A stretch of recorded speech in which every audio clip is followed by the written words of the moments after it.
going to do for us. For Sunny. Oh, that gives him a round of applause. There's another little rule that we have here. Is that anytime Sunny or any of our other dolphins do anything really cute, really impressive, and just otherwise noteworthy, give them a round of applause, give them some cheers, because they feed off our energy, just as much as we feed off theirs. And Sunny is an incredible looking dolphin. He is 21 years old, and he's been with us here for about 2.5 years, since we first opened. And he is one of these 6 that we have. We have 2 males, 4 females. Both of our males are actually 21. And the other females range in ages between 6 and 23. And Sunny's just saying hello a little bit right now. So for today's actual presentation, what I want to talk about is something that both us, as humans, share with dolphins. And that is simply that we are all mammals. And as mammals, there are 5 key traits that make us what we are. The first one among those is fairly simple. It's the fact that we all breathe air. And for those of us that live on land, it's fairly straightforward. We walk, we talk, we breathe. We don't really think too much about it. But I have a question for you guys. Who is here has been snorkeling down in the Caribbean or just about anywhere? I've seen a few hands right now. You guys have been underwater, you take that big old breath, and it's not air, it's water. You're not having a good time at that point. So when we're in the water, we gotta be really careful of how we breathe. Sunny right here, he also has to be really careful. Why? Every single breath he takes is through that blowhole right there. And their mouth is actually nothing less than just a tunnel for fish. It has nothing to do with breathing whatsoever. So that blowhole is where they take their breaths, about 1 every 30 seconds to a minute. They can hold their breath up to around 7.25 minutes as well. Is that right, Sonny? Right? 7 minutes, he's going to be down there for 7 minutes. 7 minutes, you say? How long is the presentation? I don't think we have time for that. But also, any vocalizations that you guys hear Sunny do today, that's all through the blowhole as well. His mouth might be a little bit open for it. Thank you for that, Sunny. But their vocals are all through their blowholes inside, just like that. But inside his head, he has different air sacs in there, and he's able to manipulate those, kind of like me playing with a balloon's mouth, getting fart noises. It's kind of the same concept, except Sunny is a lot better at manipulating that than we are. As he just has the blood coming off for us right there.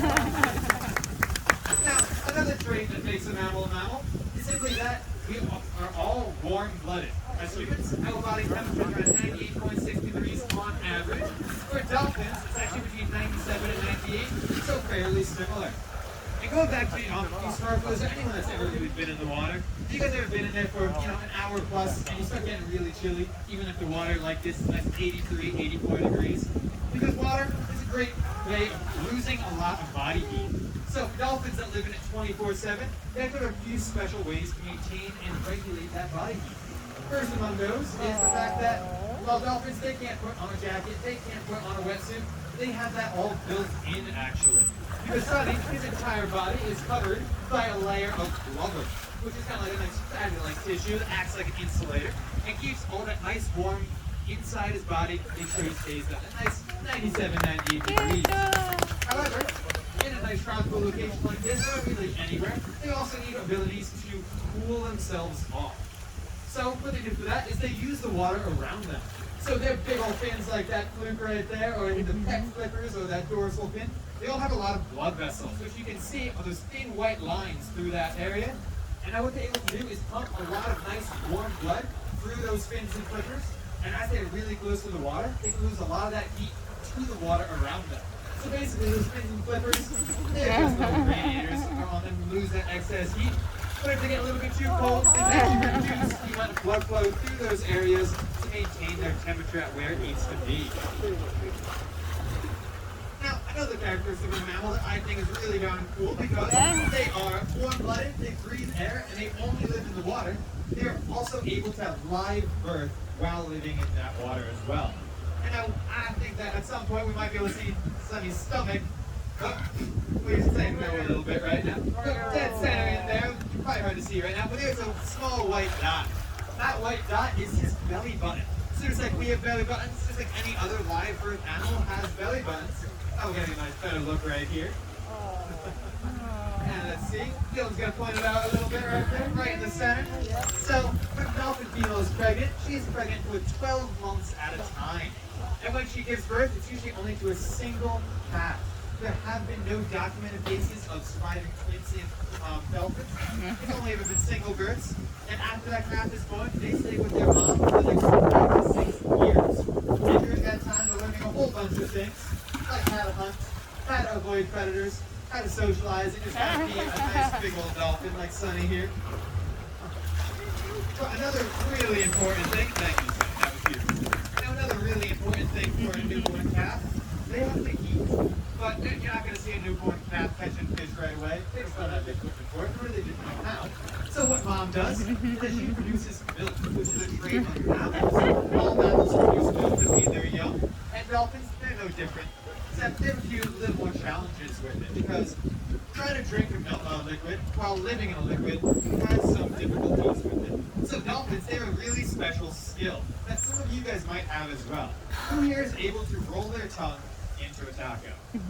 I'm seeing some hands, that's a good thing, because dolphins, they all naturally can as well. If you look real close at Sunny's tongue, you'll see some fringes on the outside edges, which means that when they roll their tongue into that taco shape, those fringes create a zipper-like seal on the top that is actually waterproof, which means that using that tongue as a straw, they're able to drink their mom's milk without getting any salt water in there whatsoever.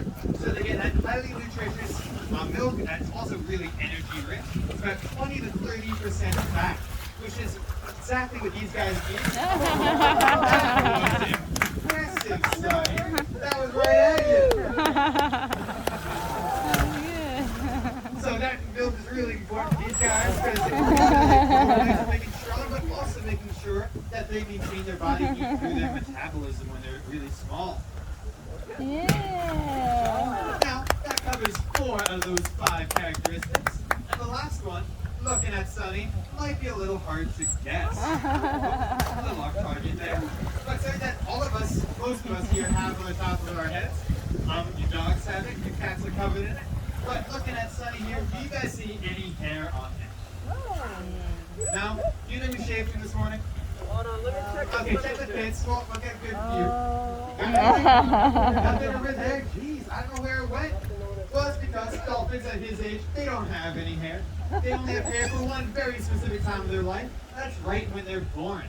Now, you're not going to see a fully hair-covered dolphin, because that would be a little terrifying, I think. But dolphins, they only have a few whiskers right on the edge of their rostrum, or that bottle nose. If you look real close, you might be able to see a few tiny little dots on there, which is where that hair used to be. But after the first few days, it falls out. They don't have any hair for the rest of their lives. But scientists, they're not entirely sure what that hair is for. Some theorize that it's possibly to find their mom's milk, and it's kind of cool to do that. But there have been dolphins that have been born without hair completely, and they do just perfectly fine. So, but with hair, that means that they can fulfill all 5 of those characteristics of a mammal, and that was that they breathe eggs. They have live birth. They produce milk to feed their young, and at some point during their life, they have hair. Now that we covered all of that, I'll open up the floor to any questions that you guys might have. What do you guys got? Just kind of shout them out a little bit. Raise your hand if you want. Just give Sunny a round of applause. What's the normal lifespan of dolphins? So, bottlenose dolphins like Sunny here, these guys are found just about all over the world, except for the polar regions. It's a little too cold up there. But depending on the populations you're looking at, you get the average is between 8 and 17 years. But in the U.S., under human care, the average is actually over 29 years, and it's going up every year. If you learn better ways to take care of these guys, new medical treatments to make sure that these guys can live the best, longest, healthiest lives possible. And Sunny here, as I said, he just turned 21. So he's still well below that average, and he's been out with all of us. He's going to live forever. How big do they get? So Sunny here, he's actually one of the smaller dolphins that we have. The largest is actually our oldest, named King. She's just under 10 feet long and about 520-ish pounds, I think. But these guys, they can actually get up to around 30 feet and weighing about 700 pounds at the maximum. But that's mostly the offshore dolphins. These guys here, they're all coastal, which means that they're normally found at 5 miles ashore and only about 10 feet of water. Which is why this habitat that we got right here is that perfect facility where they naturally be found in those coastal bays, estuaries, lagoons. And going a nice 0 feet over there. About 20, 25 feet in these corners, depending on the tides. And right here, we're probably looking at about 12, 15 feet. Now, that's actually going to wrap it up for what we're able to do today. But I have a few last minute announcements for you guys. Anyone doing the 145 program, this is your cue to head on down to that waterfall to get checked in, get your preliminary photos taken. Additionally, this stop will be open until 3 o'clock. You're more than welcome to stay out here, check out these guys, enjoy the sun, enjoy the breeze. If you have any other questions, I'll be out here for the remainder of that time as well. So, think of anything? Watch out, guys!